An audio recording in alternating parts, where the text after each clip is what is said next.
السلام عليكم ورحمة الله وبركاته. مرة أخرى ومجددا أعزائي المشاهدين، أهلا ومرحبا، وهذا اللقاء من أنا المصري مع الدكتور هشام كمال المتحدث باسم الجبهة السلفية. الجبهة السلفية كان ميلادها الأول في 26 من يناير عام 2011 في بيان وصف أو عنون بأنه كلمة حق. وخاض السلفيون غمار السياسة. الدعوة السلفية ذراعها السياسي حزب النور. الجبهة السلفية فكرت في أن يكون ذراعها السياسي حزب الشعب، إلا أنه تأجل قليلا. الهيئة الشرعية للحقوق والإصلاح كيانات سلفية. بالأمس دعت الجماعة الإسلامية وذراعها السياسي حزب البناء والتنمية إلى مليونية لنبذ العنف، إلا أن الجبهة السلفية رفضت المشاركة وقالت أن المليونية لا هدف لها.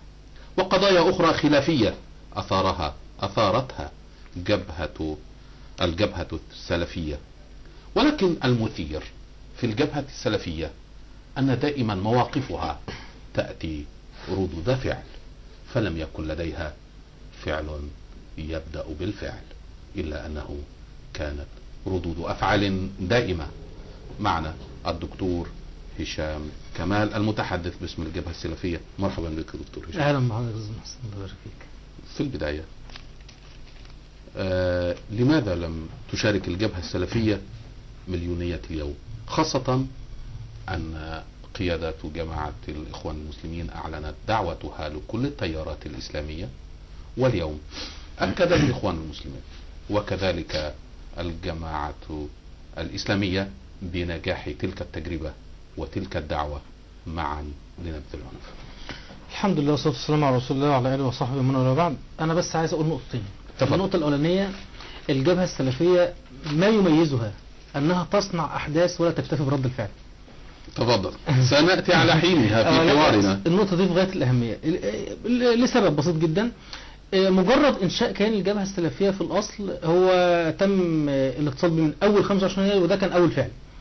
بيان كلمة حق نزل 29 يناير بالظبط، وده كان فعل ولم يكن رد فعل. كان فعل ان احنا بنؤصل تأصيل شرعي للثورة والمظاهرات والخروج على حاكم غير شرعي اسمه محمد حسني مبارك. رقم 3، نحن الذين أزمعوا إنشاء أول حزب سلفي في جمهورية مصر العربية، وهو حزب الفضيلة، ولكن تأخر ظهوره أو تأسيسه بعد ذلك نظرا للعديد من الإشكاليات. ولكن كانت مشاورات حزب الفضيلة، وكان من أول من دعا لإنشاء حزب سياسي ذو طابع إسلامي أو سلفي كانت الجبهة السلفية، وده فعل. ولكن هذا الفعل الدعوة إلى إنشاء حزب الفضيلة ثم الدعوة إلى إنشاء حزب الشعب، كلا العملين لم يكتمل. لا، اكتمل. حزب الفضيلة اكتمل، واكتمل بالعكس، ده احنا نعتبر، لكن لم يكتمل من خلال الجبهة السلفية. قمنا بجهدين، لا اشتركنا مع العديد من الإخوة واكتمل بالفعل. والمجلس الرئاسي بتاع حزب الفضيلة مكون من 4 أشخاص، 3 منهم الجبهة السلفية. ديت نقطة في غاية الأهمية. بعيدا عن رد الفعل، فيكفي أن الجبهة السلفية تكتفي بالمشاركة فقط يعني. لا بالعكس، الجبهة السلفية يعني قبل كده عملنا فعل في غاية الأهمية.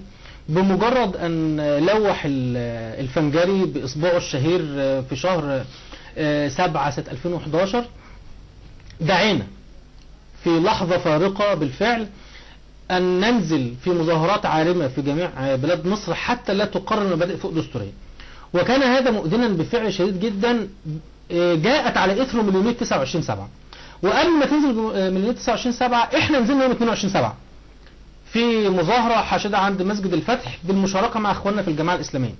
ثم دعينا يوم 16/8/2011 اللي هو كان موافق 16 رمضان في نفس السنة، دعينا لوقفة في 8 محافظات، ودعينا الجميع من الطرف الإسلامي أن يشترك فيها، وللأسف لم يشترك معنا أحد، وعملنا المظاهرة دي لوحدنا في 8 محافظات.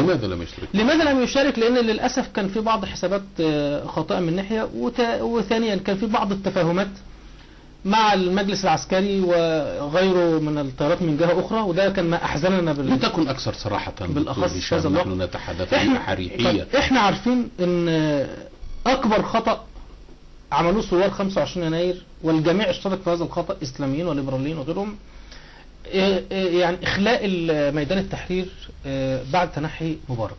تاني خطأ أن الجميع جلس مع المجلس العسكري، وأقصد النخب الإسلامية ممثلة في حزب النور أو قبل ما يتكون من الدعوة السلفية باسكندرية والإخوان، والنخب الليبرالية من حزب الوفد والسلمي والمجموعات جزء منها ثوري وجزء منها غير ثوري، قعدوا مع المجلس العسكري وتم مناقشات وتم تربطات وتم أمور معينة لشرعنة وجود المجلس العسكري، ثم لمحاولة السير في البلاد من الناحية السياسية. ثم خرج بعض الثوار في العديد من الفعاليات، واحنا الحمد لله كنا في الجبهة السلفية من ضمن الناس اللي دائما ما نشارك ونحض اخواننا على المشاركة. وبالتالي التفاهمات التي كانت مع المجلس العسكري من الإسلاميين لم نكن نرضى بها، وهم مع هذه التفاهمات كانوا يصورون أن ما يحدث في الميادين في بعض الأوقات ليس مطلوبا في هذا الوقت، زي مثلا اعتصام 8 يوليو 2011. ده كان من المكتسبات الهائلة جدا اللي عملها الاتجاهات الليبرالية والعلمانية، لأنهم استغلوا واستثمروا خروج شباب غاضب واعتصامهم في ميدان التحرير، ثم كانوا سببا في إسقاط حكومة عصام شرف بعد ذلك.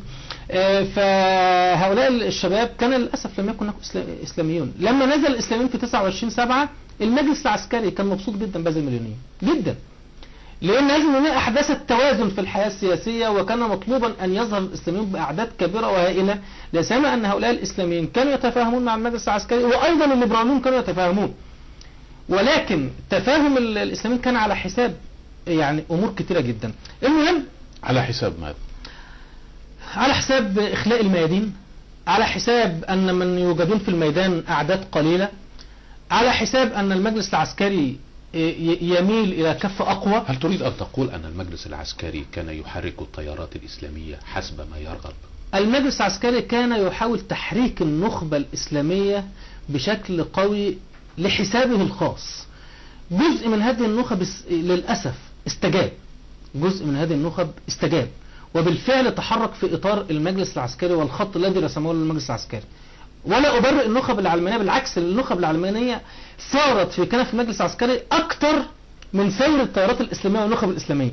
بس الإشكالية إن أنت قوي، أنت كتيارات إسلامية أقوى من هذه التيارات، وبالتالي أنت وجودك في هذا الجانب يعطيله شرعية ويعطيله قوة على حساب الثورة.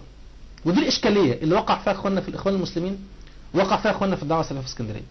ثم جاءت بالنقيصة بعد ذلك حينما بدأ الإخوان المسلمين ينزلون إلى الميادين مرة أخرى، طلب منهم أن يعتذروا للثورة وللثوار على أنهم أخلوا الميادين في الشهور الفائتة. ودي كانت إشكالية كبيرة. فيعني احنا كنا بنواجه بكلام وإشكاليات ضخمة. احنا في أحداث نوفمبر 2011، هذه الأحداث التي بعد فضل الله سبحانه وتعالى ثم بعمل من كانوا يتواجدون في ميدان التحرير، وربنا يبارك فيه الشيخ حازم صلاح أبو اسماعيل كان من على رأس هؤلاء، اضطر المجلس العسكري ويأخذ قرار بجدول زمني لتسليم السلطة. لم يكن سيسلم السلطة المجلس العسكري، وكان يماطل، وأول ما قال كلمة يعني فيها بعض الأمل قال لك في 2013 حلنا بقى على 2013. وهل كانت جماعة الإخوان المسلمين تدرك ما يهدف إليه المجلس العسكري؟ جماعة الإخوان المسلمين ترضى بالمسار طويل الأمد صاحب النفس الطويل ومسار إصلاحي أكتر منه مسار تغييري. ودي إشكالية ضخمة جدا. أنت دلوقتي في ثورة، الثورة دي يعني تغيير، يعني قلب الأمور رأسا على عقب، يعني إزاحة الباطل والمجيء بالحق. أما نقطة التصالح مع جزء من الباطل بأي حجة أيا كانت، ده خطأ ليس فعلا ثوريا. بعيدا عن الماضي أعود إلى مظاهرة اليوم ومليونية اليوم. لماذا أنا بس بحب أثبت لحضرتك لماذا لم تشارك الجبهة السلفية عذرا؟ أفعال وليست ردود أفعال. طيب لماذا لم تشارك؟ احنا أولا ما رفضناش المشاركة وما قلناهاش بشكل قاسي لإخواننا في الجماعة الإسلامية. احنا بنعتبر أن من أقرب التيارات إلينا تيار الجماعة الإسلامية، ومن أكارم الناس الذين نعتبرهم من الثوريين بحق هم أفراد الجماعة الإسلامية. هم اتصلوا بينا واتصلوا بالعديد من الطيارات الموجودة واتصلوا بالإخوان علشان هذه المليونية. تشاورنا معهم وكان في اجتماع في هذا الأسبوع من 4 أيام تقريبا، لأن وجهة نظرنا إن احنا يا جماعة هل في هدف معين، مش هدف للمليونية، هدف هتخرج منه وتحققه المليونية، هتمشي من الميدان بتاع النهضة وانت محقق هذا الهدف، هتعتصم في مكان حيوي لحد ما تحقق هذا الهدف. احنا اشكاليتنا كإسلاميين كثرة غير فاعلة، وميزة الليبراليين او العلمانيين او اليساريين اللي مع بعض ان هم قلة ولكنها فاعلة اكثر من الكثرة الاسلامية غير فاعلة. وبالتالي غياب التحقيق الفعلي لهدف في مليونات الاسلاميين زهقنا منها، ملينا منها خلاص. يا اما تنزل بهدف وتحققه بالفعل قبل ما تمشي او ما تنزلش. دي رقم 1. رقم 2، الناس دلوقتي فعلا اصيبت باحباط وملل من كثرة المظاهرات. رقم 3، هنفضل لحد امتى مليونية قصاد مليونية، نزول قصاد نزول، لا سيما ان النزول لا يتم تحقيق مكتسبات معه. رقم 4، انت النهاردة المظاهرات الاخيرة اللي كانت قدام اللي كانت في التحرير او في الاتحادية او غيره اتسمت بالعنف، فاستقر في وجدان الناس الفترة اللي فاتت ان المظاهرات تأتي بعنف. نعم، مظاهرات التيارات الاسلامية حتى الان لم يرتكب في واحدة منها عنف على الاطلاق، لان التيارات الاسلامية ملتزمة ومنضبطة ولا يستطيع احد التسلل ولا الاندساس في وسطها، ودي ميزة كبيرة جدا للاسلاميين. التيارات الاسلامية حينما يعني تتظاهر في ميدان لا يستطيع متحرش ان يدخل، لان التيارات الاسلامية عندها استعداد تموت عن بكرة أبيها ولا يحدث انتهاك لأعراض نساء حرائر ولا غير ذلك إطلاقا، مش كما حدث في ميدان التحرير في ذكرى 25 يناير اللي فات و23 حالة اغتصاب في وسط الميدان وفي الشوارع المحيطة بالميدان في وجود من يسمون أنفسهم. لكن الجبهة السلفية تقول أننا لن نترك الميادين لأولئك الذين يهاجمون المشروع الإسلامي. ما احنا لم نترك الميادين حتى الآن من 25 يناير حتى الآن، ونحن حينما نجد أن الوقت لابد وأن يكون هناك ميدان وننزل بقوة ننزل. احنا في أحداث نوفمبر زي الحرب 2011 نزلنا واعتصمنا ولم نرجع إلا بعد أن تحقق ما طلب اللي هو جدول زمن لتسليم السلطة، وبعد أن استوثقنا تماما أن انتخابات مجلس الشعب ستجرى بإذن الله ولن يكون هناك التفاف حولها. اطمأننا على هذا المسار، وبالتالي تركنا الميدان بعد ذلك ونزلنا بيان في مثل هذا الأمر. نزلنا قبل كده ضد المبادئ فوق الدستورية أكثر من مرة لحد جمعة 18 نوفمبر الشهيرة. نزلنا أكثر من مرة لتحقيق ولإيصال مطالب. نزلنا ضد قانون الطوارئ ولم يهدأ لنا بال إلا بعد أن يعني ألغيت حالة الطوارئ تماما من البلد. وبالتالي نحن لم نخلي الميدان، بالعكس نحن تواجدنا في الميدان وسببنا واتشتمنا وأذينا واتكلموا كلام لدرجة أن أسيئت صور العديد من رموز الجبهة السلفية بناء على النزول في مجلس الوزراء وفي أحداث نوفمبر والجمعة اللي قبلها. بل أنا عايز أقول لحضرتك صدرت فتوى من أحد الشيوخ الأفاضل الذين نعتبرهم أنهم من أفاضل الشيوخ في مصر. صدرت فتوى يوم 15/8 قبل المظاهرة اللي كانت في 8 محافظات ضد المبادئ فوق الدستورية بحرمة المشاركة في هذه المظاهرات. مظاهرات 16/8. طب ازاي؟ ثم بعد ذلك نفاجأ أن المجلس العسكري بعد 29 نوفمبر يقول لهم متشكرين أيها التيارات الإسلامية هنقر المبادئ فوق الدستورية برضه. طب انت الجماعة تيجي 2 مليون في الميدان ولا 5 مليون ولا ما اعرفش كام مليون؟ أنا لا أريد أن أسترسل لا لا، في أحداث مضت. لا، الأمور دي كلها ولكن متصلة ببعضها. دكتور هشام، قلت أن الجبهة السلفية دعت إلى مظاهرات ومسيرات، وإلا أن التيارات الإسلامية لم تتضامن معكم. هل هذا يعود إلى حالة التشاطؤ بين التيارات الإسلامية، بدليل أن كثير من التيارات الإسلامية لم تشارك في مليونية اليوم رغم أن المليونية تحت عنوان معا لنبذ العنف؟ هناك يعني بعض من يعني تقدر تقول حضرتك فقد جزئي للغة التواصل التي لابد أن تكون عليها التيارات الإسلامية. هل هذا الفقد الجزئي يؤدي إلى اتهام التيارات الأخرى بارتكاب جرائم؟ انت طبعا بتشير لللفظ اللي انا قلته عشان مبادرة حزب النور. بالضرورة. هل يمكن أن يصل الحوار إلى مستوى الاتهام بارتكاب جريمة؟ هنا لكل مقام مقال وكل فعل له رد فعل. أنا لما أجد مثل هذا الفعل يصدر من حزب يصف نفسه أنه إسلامي في مثل هذا التوقيت، ويقف في صف العلمانيين ويتبنى مطالبهم بلحية، لابد أن يصدر عني هذا الكلام وما هو أشد منه. إذا القضية هو وشقة واسعة بين التيارات الإسلامية، لا كما تقول أنه يرجع. أنا أقول لك على حاجة، إحنا عملنا ائتلاف القوى الإسلامية مكون من التيارات الإسلامية اللي موجودة، واتفقنا على بيان مشترك ونزلنا بالفعل فيما عدا الدعوة السلفية وحزب النور. ما فيش مشكلة. إيه المشكلة؟ ايه المشكله لما يغيب عنك تيار من التيارات ألا يعتبر هذا اقصاء وتهميشا؟ لا مش تمارسه ائتلافات التيارات الاسلاميه كما مارسه النظام السابق. تم التواصل مع حزب النور من ائتلاف القوى الاسلاميه، ما حضروش براحتهم. لكن انت مثلا عند حضرتك في مليونيه 9 نوفمبر 2012 اللي كانت عشان الشريعه الاسلاميه في الدستور او نصوص الشريعه الاسلاميه الخاصه في الدستور، الشباب الإسلامي الشباب الواعي دعا للمليونية يوم 2/11. قعدنا مع بعض في اجتماع في مقر حزب البناء والتنمية واتفقنا على تأجيل المليونية ل 9/11 عشان إتمام الاستعداد وكذا، ده كان اتفاق. ثم قلنا من يريد أن ينزل يوم 2/11 ينزل، ما فيش لا تسريب، بل بالعكس دي خدمة وتنشيط. نزلنا يوم 2/11 بعض الشباب كنا بضعة آلاف، يوم 9/11 كانت مليونية رجت ميدان التحرير. تمام. وعلى فكرة برضه دي من ضمن دكتور هشام لا تجرنا كثيرا الى الماضي. انا اتحدث عن حق على من شهرين لمبادرة حزب النور انها جريمة. ماشي، ما انا جاي لحضرتك الكلام.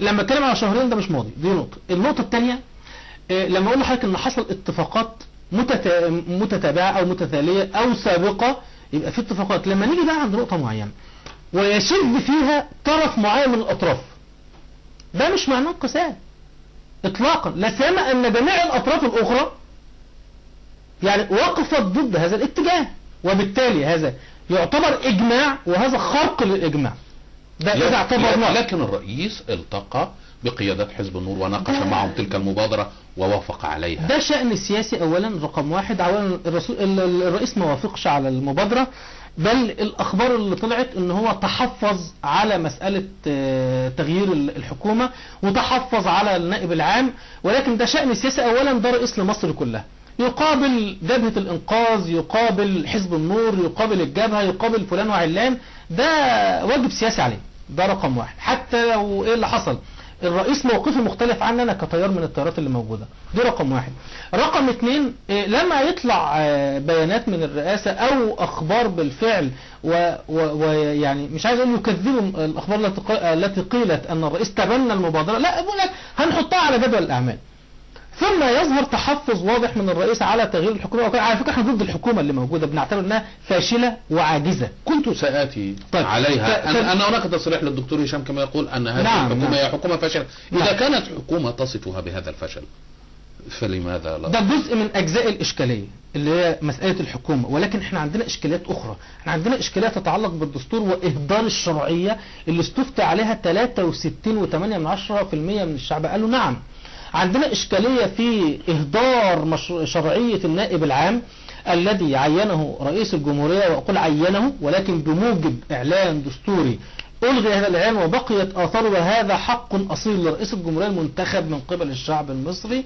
وبالتالي لما أقر الدستور لا يحق لرئيس الجمهورية إقالته حينما تتكلم المبادرة عن الضغط على النائب العام أو إقناعه بالاستقالة، وتعيين هيئة القضاء الأعلى 3 يختار منهم الرئيس أو كذا، يعتبر التفاف على الدستور وتبني لمطلب جبهة الإنقاذ. من يعلم من سيأتي؟ ده احنا يعني عايز أقول لحضرتك باللفظ البلدي طفحنا الكوتة على ما تغير عبد المجيد محمود. بعد ما يجي يتغير نيجي يعني نشوف بقى مين يا ترى اللي هيجي، لا سيما ان جبهة الإنقاذ بعض أعضائها متورطين في أمور معينة، وبعض من يتحالفون معهم من القضاة، وأخص بالذكر بعض من هم في نادي القضاة، نادي قضاة الزند، ومتحفظين على النائب العام لأن القضايا ستحرك ضدهم حينما تستقر الأمور، وهم يخافون على مثل هذا الأمر.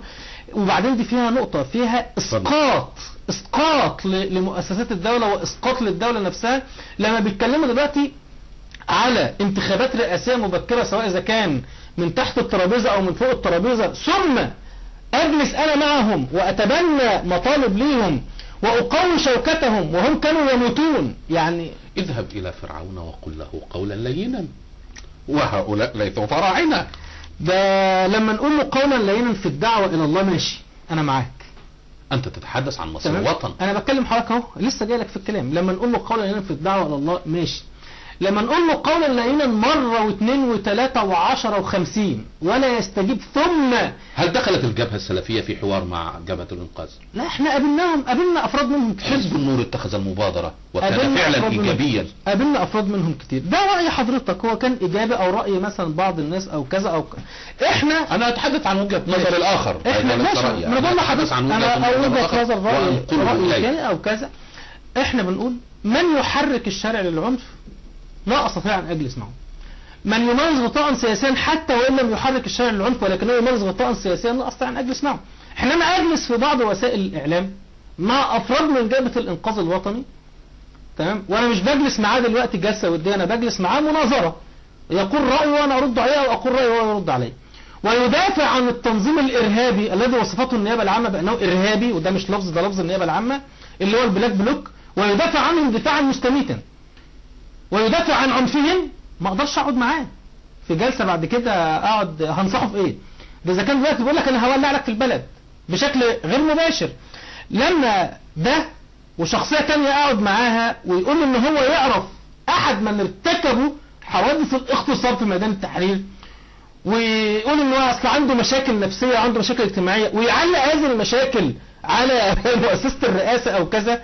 مال مؤسسة الرئاسة ومال الموضوع دوت. احنا لنا اعتراضات على اداء الرئيس البطيء وكذا، ولكن ما علقش عليه اشكالية بلطجية موجودين في ميدان التحرير او في محيط ميدان التحرير، واناس يمارسون غطاء سياسيا على هذه البلطجة، اناس يتكلمون عن عرض شخص اسمه حمادة صابر من جماعة اسف يا ريس، ونحن ندين فعل الشرطة معه امام قصر الاتحادية، حتى يا رب لو كان بلطجي لابد ان يعامل معاملة ادمية، ولكن عرضه عندهم له ثمن، و23 فتاة يتم اغتصابهم بشكل جماعي في ميدان التحرير ليس لهم ثمن وليس لعرضهم ثمن. عباد البقر انا ممكن اروح اقعد معاهم.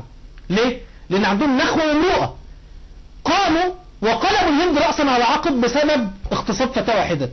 اما هؤلاء يدافعون عن المغتصبين، بل يحاولون الصاق التهمة في تجارة سياسية، يعني عايز اقول لحضرتك منحطة، تجارة سياسية منحطة، تجارة بالدماء، تجارة بالاعراض، تجارة بكل شيء في البلد، في سبيل ان يكونوا موجودين في الصورة، في سبيل ان ينقضوا على مشروعات البلد، في سبيل حرب المشروع الاسلامي. وهذه الكلمة ليست من عندي، هي كلمة البرادعي الذي قال انا منسق عام لجبهة مكونة من بعض الثوار ومؤيدي مبارك لمجابهة المشروع الاسلامي المبهم او الغامض. هذا نص الكلام بالحرف الواحد الذي قاله فيه جريدة الفاينانشال تايمز، ودي ترجمته بالحرف الواحد، لم اسكت كلمة ولم ازد كلمة واحدة. حينما اجد مثل هؤلاء يتكلمون بمثل هذا ويرتكبون كل هذه الجرائم، كيف اجلس معهم؟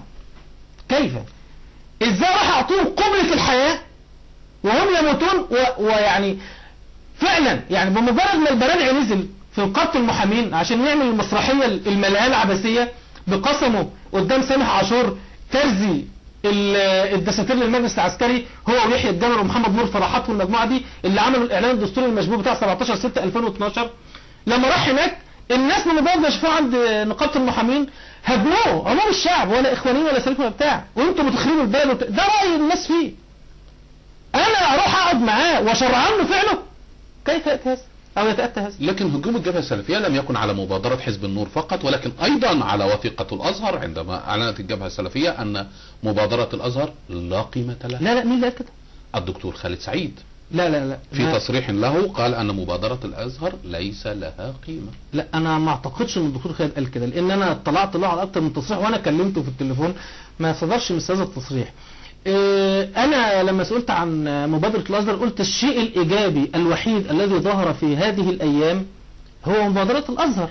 لما انت تروح وتجمع الناس كلها على وثيقة لنبذ العنف وعمل العنف وعدم وجود غطاء سياسي للعنف، دي انت حاجة ايجابية جدا في منتهى الايجابية. وفي نفس الوقت حينما تتبنى والازهر وافق على دعوة جبهة الانقاذ في وثيقة الازهر، وافقوا بتوع جبهة الانقاذ. وتقول انت يمكن ان تجلس مع عباد البقر ولا اجلس معهم. ايه اللي حصل؟ انا بقول لك على خلفيات معينة، لو هم رجعوا عن هذه المواقف نقعد.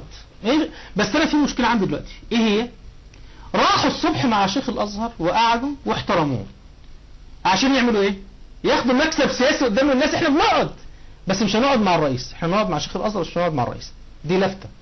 رقم 2 هنمضي على نبذ العنف اللي احنا ما بنلبسش عنف، بس مفيش مشكلة لما اجي على الوثيقة بالليل اقوم بليلها كده واشرب مية. بمعنى ايه؟ طلع حمدين صباحي بالليل ونزل بيان. البيان فيه اشارة لطيفة قوي من عبد مشتاق، قصدي من حمدين صباحي. ايه لفتة ظريفة قوي، نزلها على الصفحة بتاعته اللي هو ما كانش المفروض بينزل عليها على حد علمي حاجات قبل كده، حمدين صباحي رئيسا لمصر. اعتقد دي مش لفتة بسيطة يعني، دي لفتة من راجل سياسي معروف بيعمل تكون مجلس الرئاسي لكنه نفاها بعد ذلك. ايا كان بقى، لا هو ما قالش مجلس رئاسي. لا مش من تحدث هو اتكلم عن مجلس رئاسي كمال عيطة عندما قال اننا في طريقنا لتشكيل مجلس رئاسي يترأسه حمدين صباحي. لا ده دي قبل وثيقة الازهر، ما بتكلمش على دي. انا بتكلم اليوم التالي لوثيقة الازهر. لا انا بتكلم بقى حمدين صباحي نزل يوميها: ليس معنى امضاء او توقيع على وثيقة الازهر انني مع الرئيس او انني لن انزل وزارة، ننزل غدا لاسقاط النظام. قال تحديدا: ليس معنى التوقيع على وثيقة الازهر التوقيع على الغاء الثورة، التوقيع على وقف المد الثوري. حلو. وقال ايه؟ ننزل غدا لاسقاط النظام. معنى كده ايه؟ هو مش معروف ان كل هذه المظاهرات تتجه للعنف وفيها البلاك بلوك وفيها وفيها وفيها، وفي نفس الوقت معنى انك تنبذ العنف اللي انت تنبذ اسقاط الرئيس. اصل اسقاط الرئيس ملوش الا معنى واحد فقط، ان احنا دلوقتي المسار اللي انتوا ارتضيتوه، صنم العجوه اللي بتصنعوه اللي اسمه الديمقراطيه، اللي النهارده بتقوموه وبكره بتاكلوه، انتوا اللي ارتضيتوه الاليات ديت وانتوا اللي حاولتوا تفرضوها على الناس. وجاء الرئيس بمثل هذه الاليات وتيجي انت تقول لا اسقطه، خلاص انت هتنصب نفسك رئيس بكره انا هسقطك، فلان هينصب مش عارف مين رئيس بكره فلان هيسقطه، وهكذا تدخل بقى الدوامات. مش لكن هذا الحوار عمرو حمزاوي بعيد كمان عن حمدين صباحي، نزل تاني يوم الصبح في الجمعة الصبح قال لك لا، وثيقة الازهر دي وثيقة قيمية ليست ملزمة. احنا في عالم السياسة حاجة وفي عالم المبادئ والقيم حاجة تانية. دي يا جماعة خلاها القيم بتاعتكم، لما ديت بقى السياسة بتاعتنا.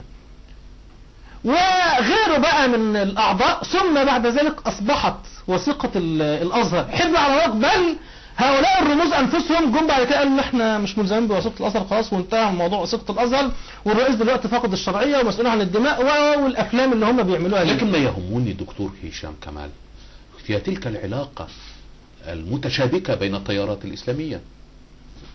أنت تتحدث عن مبادرة حزب النور باعتباره جريمة، وهناك قبالي نائب رئيس حزب الوطن المنشق عن حزب النور الدكتور يسري حماد قال في تدوينة له أن قيادات من حزب كبير فيما يشير إلى حزب النور قد التقت مندوب أحمد شفيق في القاهرة ومندوب المفوضية الأوروبية قبل الانتخابات التشريعية القادمة.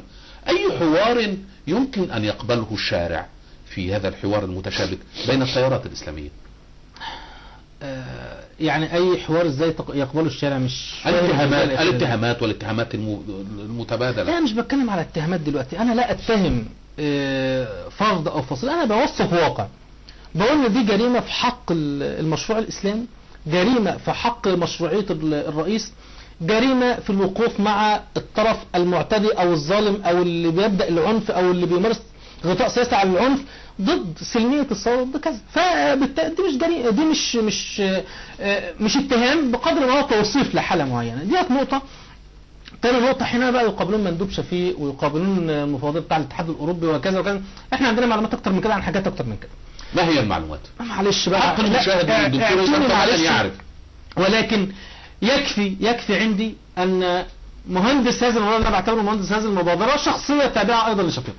مهندس المبادرة الأخيرة التي كانت مع جبهة الإنقاذ، اللي شوهد أعضاء من حزب النور طالعين لشقته محل إقامته، ثم أعضاء من جبهة الإنقاذ طالعين بعد ما خلصوا، وبعدين اتفقوا بعد كده واتقابلوا في المؤتمر الصحفي اللي عقدوه مع بعض. هذه الشخصية مقربة من شفيق. أنت تكيل اتهامات في منتهى الخطورة. دي معلومات.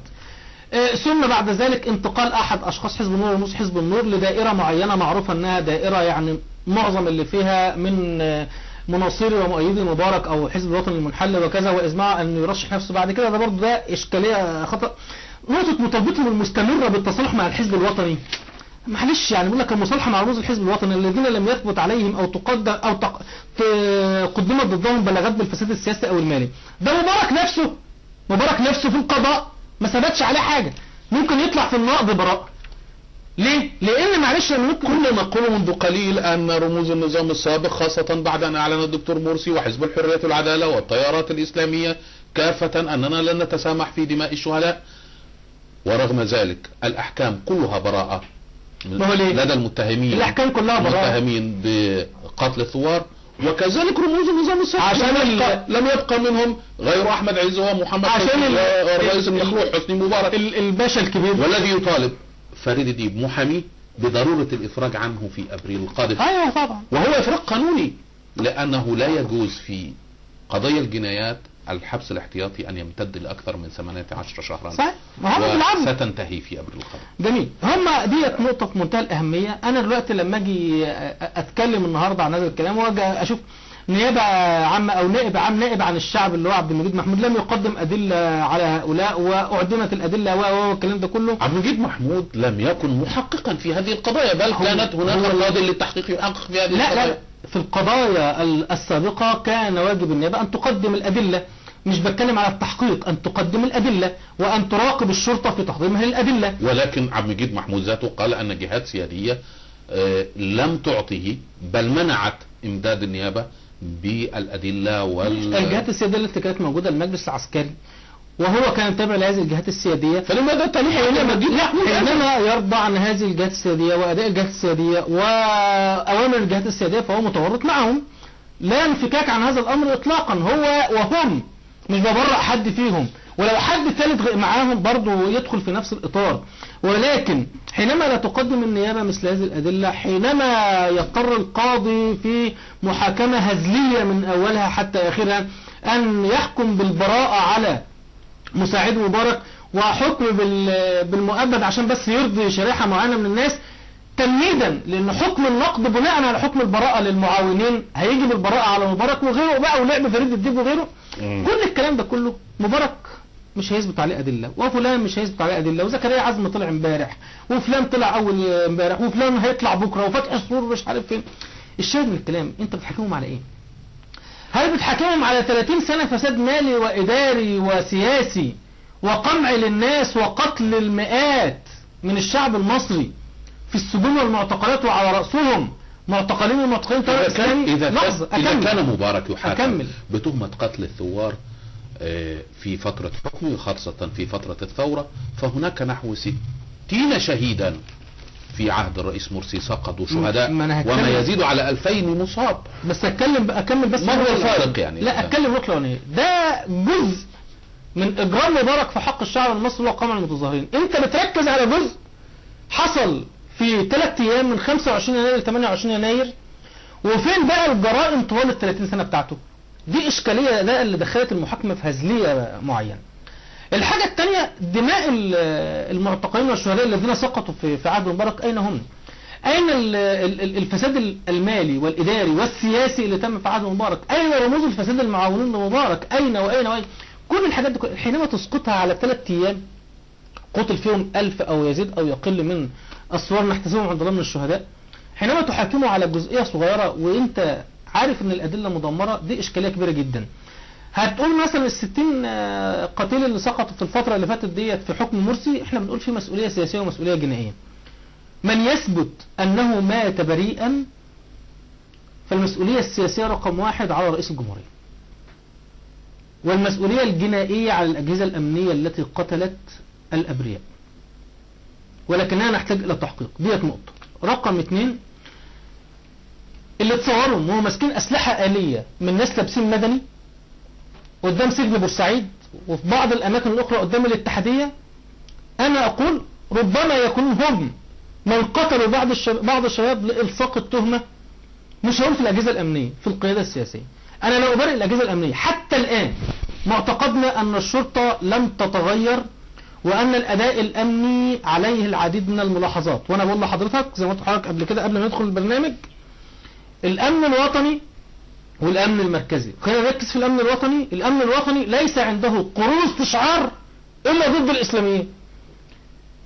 النهارده يطلع يتقبض على احمد عرفة، الشاب الناشط السياسي الاسلامي، الشاب الوديع البسيط، هذه الطباع انا اعرفه معرفة شخصية، من الناس اللي يحبون العمل خلف الاضواء ويحبون الانجاز، وراجل مهندس كمبيوتر متميز ومبرمج متميز، حينما يتم القبض عليه في جنح الليل بنفس اداء زوار الفجر ويتهم في قضية سلاح، ويقول لك اصله عنده سلاح في بيته. يا سلام، انت عندك قانون استشعار للسلاح اللي في بيته، والسلاح اللي انت شايفه في الشارع اتعاملت عنه؟ انا تيجي في العقل ازاي ديت؟ انا عايز افهم. تاني حاجة، يتم القبض على احمد والحمد لله يفرج عنه بعد كده، ثم تنظيمات وميليشيات ارهابية مسلحة ترتدي زي معين وتعلن عن نفسها بفيديوهات وفي الشوارع، واحد قادتها اسمه شريف الصرفي يتصور معاه في الجزيرة، قناة الجزيرة الام الاخبارية، يتصور معاه مباشر على الهواء وهو في قلب ميدان التحرير ويعلن عن نفسه، ثم لا نجدك تقبض عليه. 2 من اعضاء البلاك بلوك يطلعوا على الهواء مباشرة في برنامج بتاع المذيعة اياها اللي اسمها عبد الفتاح. هل هذا يعني ان الداخلية وسلطات الامن تعمل لصالح الامن الوطني؟ هو امن الدولة ولم يتغير سوى الاسم. الامن الوطني يعمل لاسقاط الدولة، وانا اقولها بصراحة، الامن الوطني متورط في اسقاط الدولة. الامن الوطني ما يزال يزج باسماء الاسلاميين حتى يقال عنهم ارهابيين، وما زال يعمل لصالح الثورة المضادة ولا يعمل من اجل هذه البلد حتى هذه اللحظة. نصف قادة الامن الوطني هم قادة امن الدولة سابقا، ما زالوا هم بنفس الاسماء. بل اقول لحضرتك في احد قياداتهم في الجيزة اتصل باحد اخواننا في الجيزة وقال له ابقى تعالى زورنا، انا في نفس مكتبي منذ عدة شهور. اشارة واضحة ان احنا يد رجعنا زي ما كنا وسنكون كما كنا.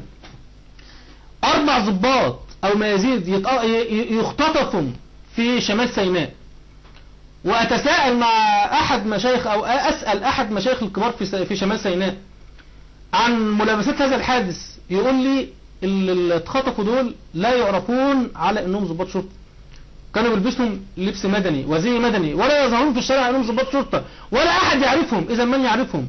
اللي يعرفهم هو اللي مشغلهم، اللي يعرفهم هم اجهزة الامن واجهزة المخابرات. من خطفهم؟ اما اجهزة مخابرات معادية، اما اجهزة مخابرات او امن وطني داخلي. مين بقى المسؤول عن منع الجرائم قبل وقوعها؟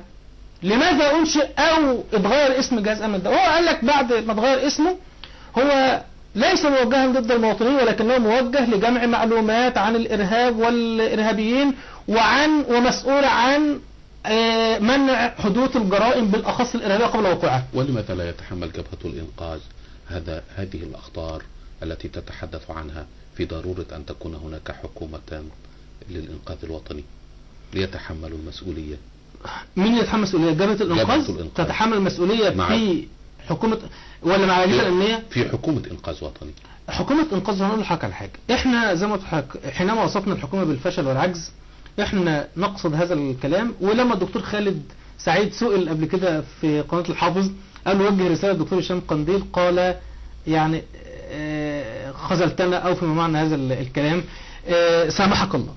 فلما نقول بقى انهم يتحملوا بقى المسؤوليه، هل تكرر ذات العباره الان للدكتور؟ انا بقول له بالفعل خيبت املنا، بالفعل زي ما قال الدكتور خالد، زي ما بيقول لناس كتير جدا، بالفعل الدكتور هشام قنديل خيب املنا كثيرا جدا جدا، واداؤه ليس على المستوى المطلوب وتصريحاته ليست على المستوى المطلوب. ونحن في حاجه. واداء الرئيس مرسي، اداء الرئيس مرسي فيه كثير من البطء، وللاسف استطاعت جبهة الإنقاذ وبعض التيارات العلمانية والليبرالية استدراجه إلى صراعات سياسية متتالية أبعدته عن هموم المواطن العادي البسيط اللي محتاج العيش وأنبوبة البوتاجاز والسولار وغيره. الحمد لله مشكلة البوتاجاز اتحلت السنة دي، ما فيهاش أزمة، وده إجابة من الإجابات اللي نشهد بها لوزير التموين الحالي. لسه مشكلة العيش ما اتحلتش، لسه العدالة الاجتماعية ومسألة النهوض الاقتصادي حتى البطيء حتى لسه لم ينجز منه أي شيء حتى أو إرهاصات بالبداية، وده للأسف مسؤولية الدكتور مرسي أولا. ولكن أنا بقول في هناك حرب شرسة ضد الدكتور مرسي ومحاولة لإفشاله، بس هو للأسف أنا أبقى مخطئ كرئيس دولة أن أجر لصراعات سياسية ولا التفت إلى الإصلاحات الاقتصادية والاجتماعية. لماذا لا تتحمل جبهة الإنقاذ مسؤوليتها في حكومة إنقاذ وطني؟ أنا عايز أقول لحضرتك لو كونت حكومة كلها من جبهة الإنقاذ الوطني هتغرق البلد، لأن هم أصحاب كلام وليسوا أصحاب أفعال. هم ليس عندهم مشروع. أنا لا أتحدث عن أن تكون هناك حكومة كاملة من جبهة ده أنا لا، ده أنا بفترض. لكن أنا أتحدث عن أنا بقول لحضرتك لا وطني. أنا بقول لحضرتك لا، كونها يتحمل مسؤولية. كونها كلها من جبهة الإنقاذ. هات الرموز بتاعتهم، ليس عندهم مشروع. اللي عنده مشروع يتجه للبناء ولا يتجه للهدم. اللي عنده مشروع يقدم البدائل مع ترحل النقد.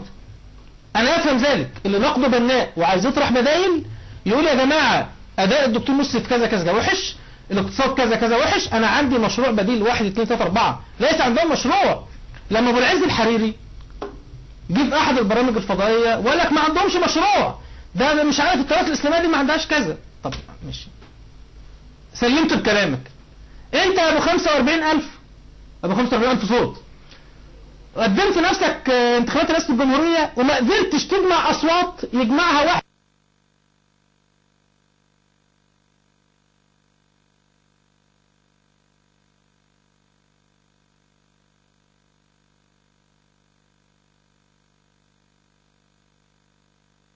بس ينجح في مجلس الشعب.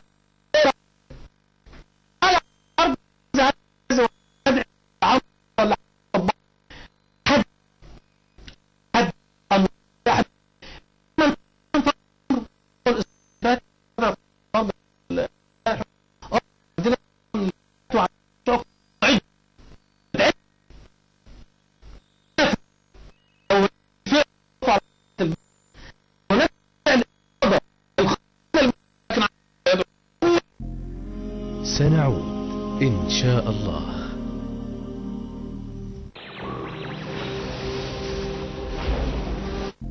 عدنا بفضل الله. على الأنظار ويبعدوه بعيد. كل ما هو موجود في جلسة الإنقاذ ده مش أكبر دليل عملي على الكلام اللي بيقوله البرادعي.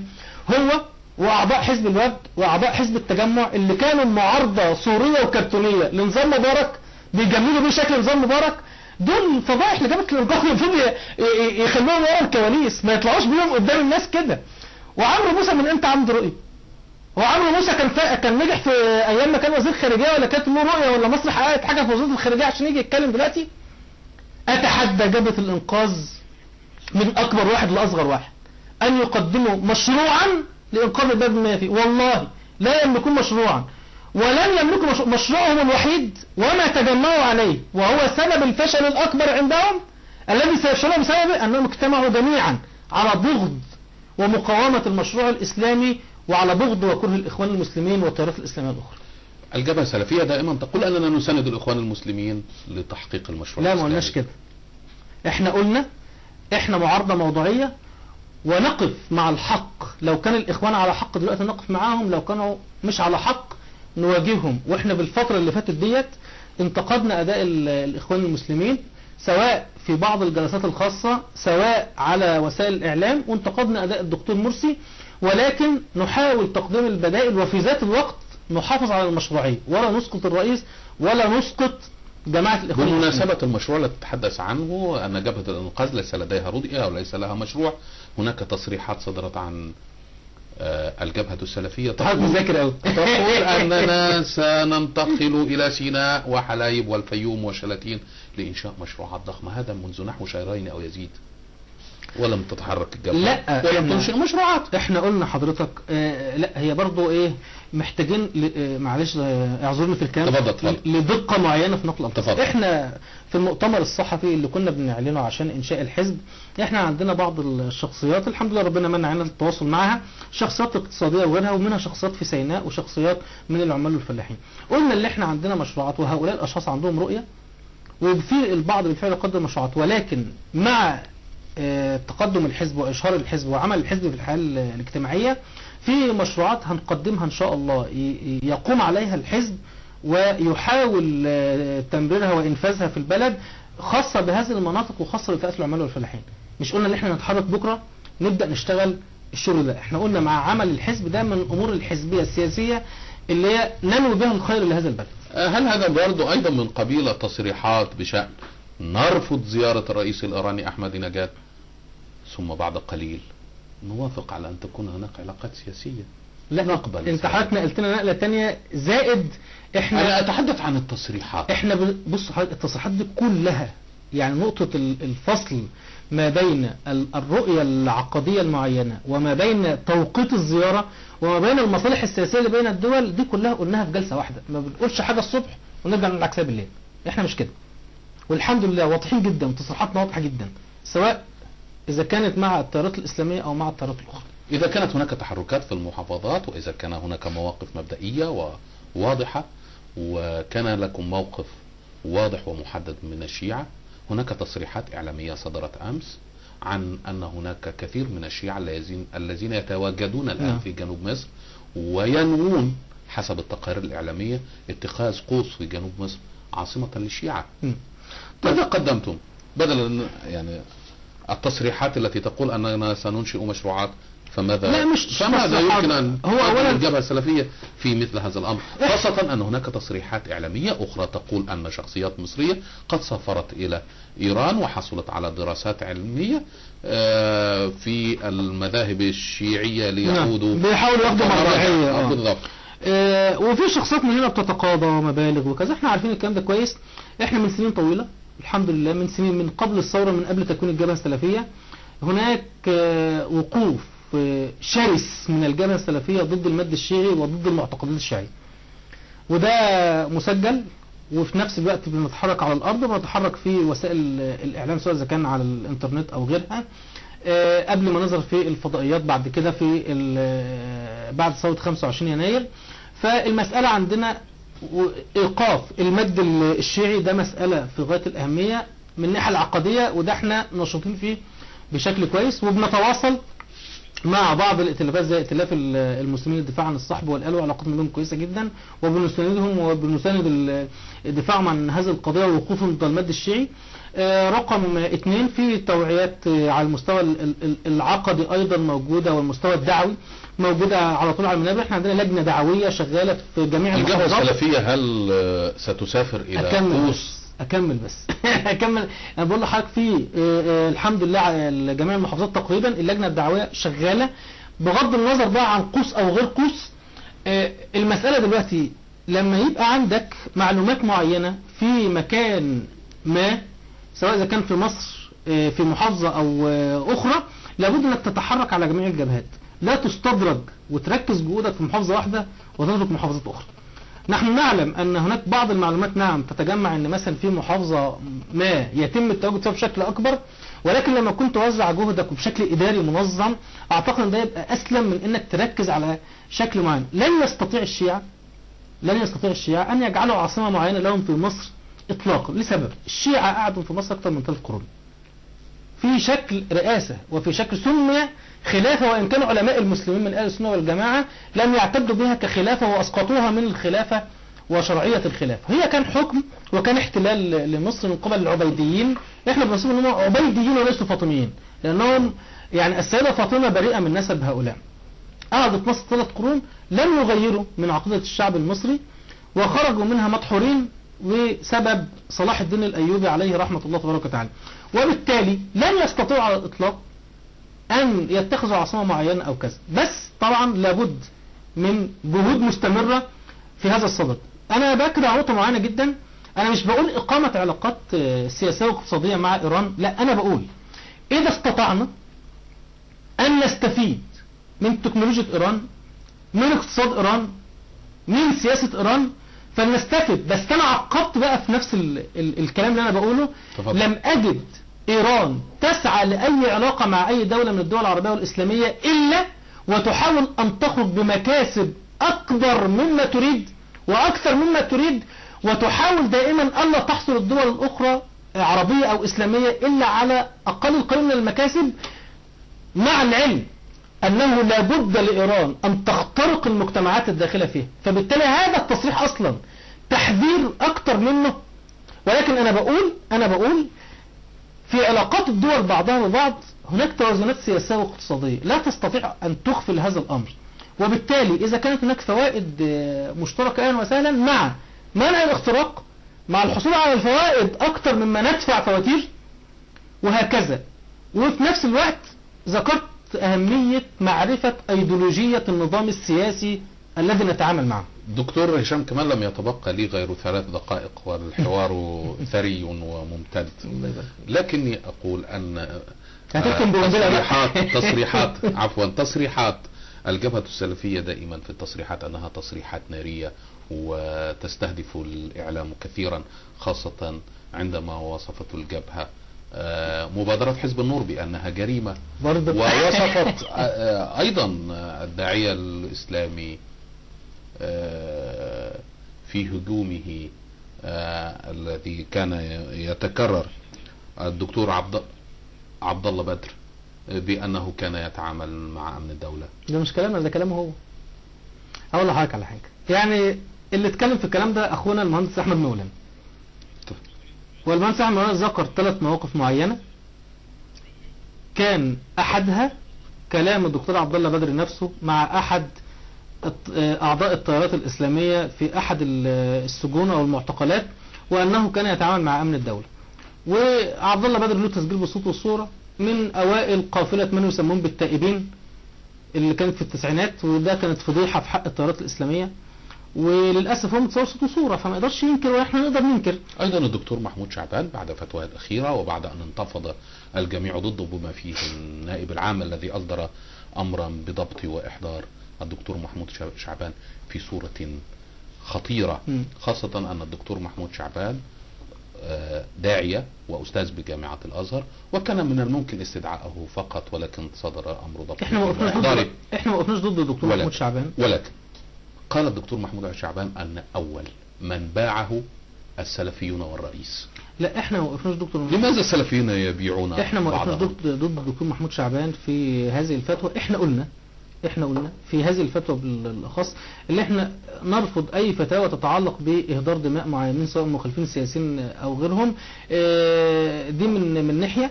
من الناحيه الثانيه في نفس الوقت هاجمنا الكلب مكيالين والكلب 10 مكاييل اللي بيمارسوا بعض وسائل. معلش النقطه دي اصلا نقطه ايجابيه في صالح الدكتور محمود وفي صالح غيرهم من المشايخ. هاجمنا وسائل الاعلام والاتجاهات السياسيه اللي بتكيل بمكيالين، زي ما قلت لحضرتك بيكيل بمكيالين مع قضيه حماده صابر وقضيه 23 بنت المغتصبات، ثم يكيلون بمكيالين في هذا الامر. لما طلع المدعو محمد عبد الله النصر وده من حزب التجمع، ولكنه يتزايد زي الازهر ويقدم نفسه على انه شيخ وخطيب في ميدان التحرير في جمع التيارات اللي بتسمي نفسها مدنيه، وهم على فكره بيخجلوا من يسموا نفسهم علمانيين فبيقولوا مدنيه. تمام. مفيش حاجه على فكره اسمها سيفل، في حاجه اسمها سيكولار علماني، مفيش سيفل مدني. المهم الشاهد من الكلام هذا المدعو قال في تسجيل مصور بالصوت والصوره: سنعلق رقبه كل الاخوان من اصغر اخواني حتى محمد بديع مرورا بمحمد مرسل عياط بكلامه في الميادين وعلم نقابه الصحفيين. هاجمنا هذا المنحى وقلنا على وسائل الاعلام والاتجاهات السياسيه اللي تطلع وتنتفض ضد فتوى زي فتوى الدكتور محمود شعبان ان تنتفض ضد فتوى مثل هذا الغلي مش عارف يعني الغليم او التصغير اي حاجه في الدنيا، المصغر الصغير هذا الولد المدعو محمد نصر، اللي هو احنا تحركنا بالفعل تحرك عملي وقدمنا ضده بلاغ عند النائب العام، وتم الاعتداء على اخونا خالد المصري وهو يقدم ضد هذا الرجل بلاغ. بهذا الموقف نحن نقف مع المشايخ الذين يفتون في الفضائيات، ولكن في نفس الوقت لا نحاول أن يتعرض هؤلاء المشايخ إلى فتاوى فيها شيء من يذكر عنها فيها شيء من العنف أو إهدار دماء مخالفين سياسيين أو كذا، لأن نحن نعرف ما هو تعامل الإعلام مع مشايخ الإسلاميين. قلتم أننا سنقدم شهداء جدد. نعم. متى ستقدمون شهداء؟ احنا قدمنا بالفعل، احنا قدمنا قبل كده الحمد لله. نسأل الله سبحانه وتعالى. أنت تتحدث عن ما هو آت. طيب احنا بنتحدث عن ما هو آت. ده صدر في ايه؟ البيان الأخير اللي صدر من الجبهة السلفية بعد أن تم الاعتداء على أخونا خالد المصري ويقدم البلاغ ضد محمد عبد الله النصر. طبعا نحن نعلم تماما أن هؤلاء يسعون إلى محاولة تخويف التيارات الإسلامية إلى الاعتداء على رموزهم وأشخاصهم، وبالتالي إذا حاولوا الاعتداء أو القتل أو كذا، وده يعني معروف أنه ممكن يحصل، تتم اغتيالات سياسية وغيره، نحن على استعداد أن نكون شهداء في سبيل مشروعنا الإسلامي وديننا الذي نتعبد الله تبارك وتعالى بالعمل من أجل هذه الدنيا. وبالتالي أن يتم الاعتداء حينئذ ستحملون السلاح. لا احنا ما نحمل سلاح، بالعكس في نفس البيان قلنا وأكدنا على أننا سنصر على المسار السلمي، والجبهة السلفية أكدت على هذا المعنى في نفس هذا الأمر. لم نقل أننا سنحمل السلاح، ولكن قلنا أننا سنكون على الحق وفي طريق الحق حتى وإن قدمنا دماء وشهداء في هذا الطريق بدون أن نحمل السلاح. سؤال أخير، ماذا تقول في الاشتباك الذي كل دي حدث 3 في دقايق؟ في مجلس الشورى بين أعضاء حزب الحرية والعدالة وأعضاء حزب النور حول قرض الاتحاد الأوروبي؟ على الرغم من وصفنا في إيجاز شديد، طيب، على لا يزيد الرغم عن من دقيقة. وصفنا لحزب النور أن هذه المبادرة كانت جريمة، نحن نثمن موقف حزب النور في هذه القضية لأنه هو الموقف الشرعي السليم. الوقوف ضد القروض من موقف أنها محرمة من ناحية الربا، ثم من الموقف السياسي والاقتصادي أنها تمثل تبعية سياسية واقتصادية من المقترض إلى المقرض، فهذا هو موقفهم، هذا هو الموقف الصحيح. وندين موقف حزب الحرية والعدالة من سعيه لإقرار مثل هذه القروض التي لن تعود على البلد إلا بالوبال من الناحية الشرعية ومن الناحية الاقتصادية والسياسية. الدكتور هشام كمال قال أننا سنرجئ الإعلان عن إنشاء حزب الشعب الزراعة السياسية للجبهة السلفية لما بعد الانتخابات التشريعية، وكنا نتصور أنها يمكن أن تكون قبل الانتخابات التشريعية. فإذا كيف ستخوضون الانتخابات ومع من؟ زي ما حضرتك عارف، هو دلوقتي في تحالفات بالفعل، واحنا قعدنا في اكتر من جلسه مع العديد من الاحزاب الاسلاميه اللي موجوده، فيتم التحالف والنزول على قوائم، ثم بعد ذلك يعني امر بقى تجميع التوكيلات او الاستمرار في محاوله انشاء الحزب او غيره ممكن تيجي لاحقا. دلوقتي لو قعدنا ننشغل في تجميع التوكيلات وفي كذا وفي كذا بعيد بقى انشغالنا في الاجتماعات، اعتقد اذا عدد التوكيلات لم يكتمل بعد. طبعا، لان انت عارف مستحيل في ظل هذه الاحداث وفي ظل ان في ناس للاسف جمعوا توكيلاتهم بشراء التوكيلات، او احنا مش هنستخدم هذا الاسلوب، احنا بنحاول نشوف المستقر. اذا السبب الرئيسي من الارجاء هو عدم الوصول الى رقم 5000 توكيل. لا، مش ده السبب الرئيسي. السبب الرئيسي بالفعل الانشغال الكبير جدا في الاحداث المتلاحقه وراء بعضها ومحاوله تقديم رؤيه، يعني في تفاصيل كتير بس مفيش وقت للاسف، بالذات في احداث لما الاتحاديه لما وقفوا وكان تسقط الدوله في يوميها، كان عندنا اجتماعات كتيره جدا وقدمنا رؤيه واضحه لاخواننا في الاخوان والتيارات الاسلاميه الثانيه، وللاسف لم يتم تنفيذ رؤيتنا، وده كان فعل مش رد فعل على فكره. النقطه الثانيه الانشغال في الاجتماعات مع الاحزاب الاخرى اللي هي بتاخد منها وقت طويل جدا علشان اقرار التحالفات، الانشغال في مساله الانتخابات القادمه، وبالتالي كل ده بتاخد منك وقت طويل. وجزء من الاسباب لسه عدم انشغالنا في جمع التوكيلات بالشكل الكافي، فكل ده اسباب مع بعضها، مش مساله جمع التوكيلات فقط. في اجابه بنعم ام لا، هل اجتمعت الجبهه السلفيه مع المهندس خيرت الشاطر من نحو شهرين وتم وعد الجبهه السلفيه بعدد من الحقائب الوزاريه قبل التشكيل؟ لا ابدا لم يحدث. دكتور هشام كمال، الف شكر. جزاكم الله خير، الله يبارك فيك. أعزائي المشاهدين، هكذا كان حوارنا مع الدكتور هشام كمال المتحدث باسم الجبهة السلفية، وخضنا في أمور كثيرة، ومنها مبادرة حزب النور التي وصفها بالجريمة. ونحن في برنامج أنا المصري نؤكد حق الرد لحزب النور، خاصة أن فريق الإعداد قام بالاتصال بعدد من قيادات حزب النور إلا أنهم آثروا عدم الرد، وما زلنا نؤكد حق الرد لحزب النور، لأننا في برنامج أنا المصري لا نسير بعين واحدة، نتحاور مع الجميع، نتحاور مع كل الآراء من أجل حقن دماء المصريين، ومن أجل أن تكون هناك رؤية واضحة للحكم في مصر، خاصة أن مصر على حافة الانهيار، فالجميع يصرخ وأبناؤنا يموتون، فما ذنبهم؟ في النهاية دعوني أنهي حلقتي بتهنئتي للأستاذ الزميل أحمد أبو صالح مدير تحرير برنامج أنا المصري بمناسبة عقد قرانه، ونتقدم له وأسرة البرنامج وأسرة قناة نور الحكمة بالتهنئة على أن يعود إلينا في القريب إن شاء الله. أعزائي المشاهدين، أترككم حتى هذا الموعد في الأسبوع القادم في حفظ الله.